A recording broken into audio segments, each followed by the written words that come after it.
How do you define success? Money, followers on social media, promotions at work, a nice car, a new house, personal achievements, maybe successful children. But what if we were playing the wrong game, but we just didn't know it? What if there was another way to define winning, an easier way to be happy and less stressed? Stick around. That's the topic on this episode of The Unscripted Mind. Welcome to The Unscripted Mind, where our goal is to give you fresh perspectives, practical insights, and tools you can use to give you more choices, increase your awareness, and have better control of your feelings, reactions, and behaviors. I'm Jim Cunningham, a licensed professional counselor, and today I want to challenge the notion of what success really means. Society, media, advertisements, other people, all are trying to define who we should be, what we should be, what we should have, and telling us how to be happy. But what if this is the wrong game? What if we're chasing the wrong things? What if we're actually making things worse instead of better? Let me start by using the story as an illustration. Once upon a time, there was a man who was sleeping in his cabin when suddenly God wakes him up and he tells him that he has a job for him to do. So he takes him outside and he shows him this very large rock in front of his cabin. And God explained to the man that his job was to push on the rock with all his might. Well, this was a faithful man, so he did just as God asked. Day after day, year after year, he toiled from sunup to sundown, pushing with all his might. And every night the man returned to his cabin, sore and wore out, feeling like his whole day had been wasted and that he was a failure. Finally, one day the man was so discouraged, frustrated, and angry, he called out to God and said, "I've worked hard and faithfully every day, putting all my strength into doing what you've asked. But after all this time, the rock hasn't even budged. This is ridiculous. I've wasted so much time." To this, the Lord responded compassionately. He said, "When I asked you to serve me and you accepted, I told you that your task was to push against the rock with all your strength, which you did. But never once did I mention to you that I expected you to move the rock. Your task was just to push. And now you've come to me. Your energy is spent thinking that you failed. But is that really true? I mean, look at yourself. Your arms, your back, your neck are all strong and muscled. Your hands are calloused from constant pressure. And your legs have become massive and strong. Through opposition, you have grown so much, and your abilities now surpass anything that you had before, even though the rock never moved." See, I think this is the problem we also have. We get so tied to outcomes, we lose sight of the true victories in life. I think this story is a powerful reminder that our focus should be on the process, not the outcome. When we become fixated on the end result, we often miss the growth and the development that's happening within us, in fact, right in front of us. The man in the story became stronger, more resilient, and more faithful, even though he didn't achieve the outcome he thought he needed to, and he missed the real tangible successes that were right in front of him. There's a lot of research that supports this idea. Studies that show that focusing on immediate tasks and setting process-oriented goals can lead to better performance and greater satisfaction. For example, one study found that individuals who set learning goals, which are process-oriented, performed better than those who set performance goals, which are outcome-oriented. Another study demonstrated that focusing on mastery goals, which emphasizes the process of learning and improving, leads to higher intrinsic motivation and better long-term outcomes. So I've talked about Carol Dweck's research before. I mentioned it in a previous podcast called The Echo of Our Words.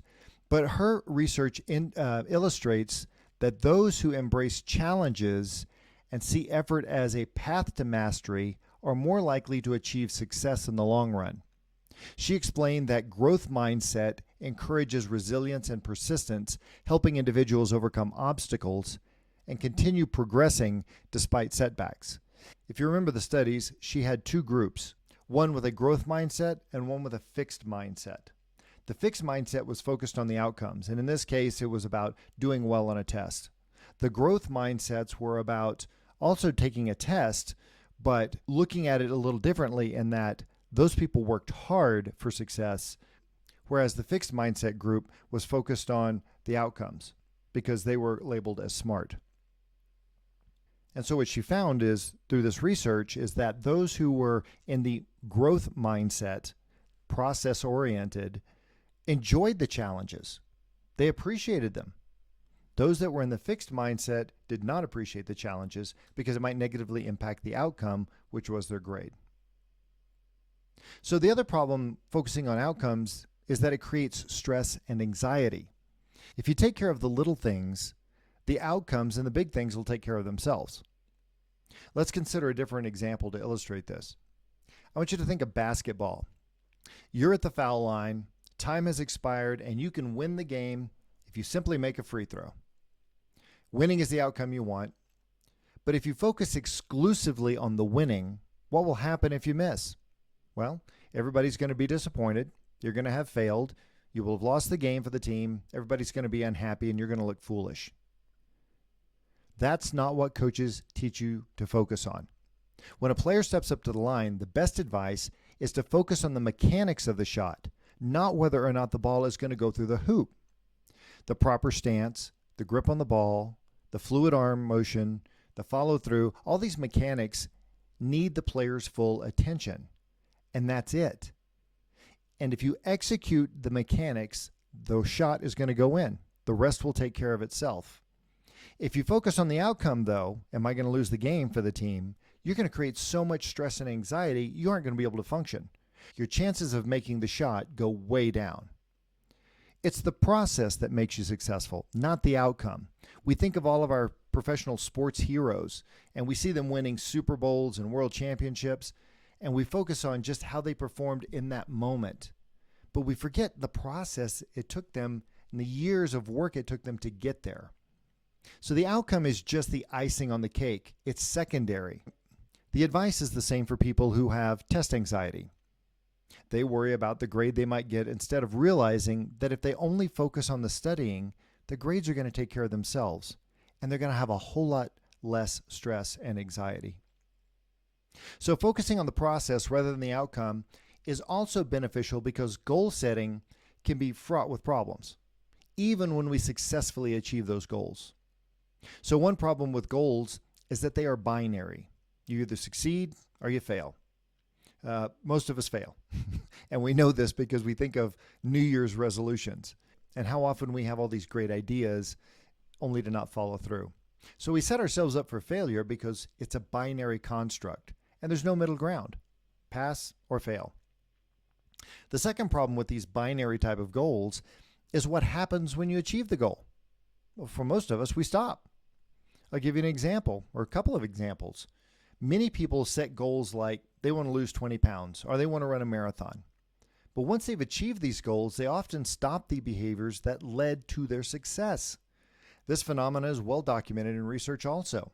A study by Wilson and Brookfield found that individuals who focus solely on the goal of weight loss often regain the weight they had lost once the goal was achieved. Another study showed that marathon runners frequently struggled to maintain their fitness and motivation after completing their marathons. Now, don't get me wrong, there are good aspects of setting specific goals. It's important to acknowledge that setting goals does have positive aspects when it's done correctly. Goal setting can lead to numerous benefits such as increased motivation, improved performance, and higher achievement levels. The problem comes when the outcome becomes the goal in and of itself. James Clear, in his book Atomic Habits, and if you haven't read it, I would highly recommend it. It's probably one of my top 5 of all time. But he points out a better way to approach this is to focus on changing our identity, not specific goals. So what does this look like? Well, instead of setting a specific weight loss goal, like I want to lose 20 pounds, I decide that my new identity is to be a healthy person. Instead of deciding I want to complete a marathon, I decide my new identity is that I'm a runner. Now that makes a huge difference. This changes the whole success-failure paradigm. So if I decide my new identity is as a runner, then all I have to do is ask, well, what do runners do? Well, they run, they eat healthy, they take care of themselves, and sometimes they also run marathons. But marathon is part of the process. It's not an end in and of itself. So his suggestion is that you don't have to be perfect when you start changing the identity mindset.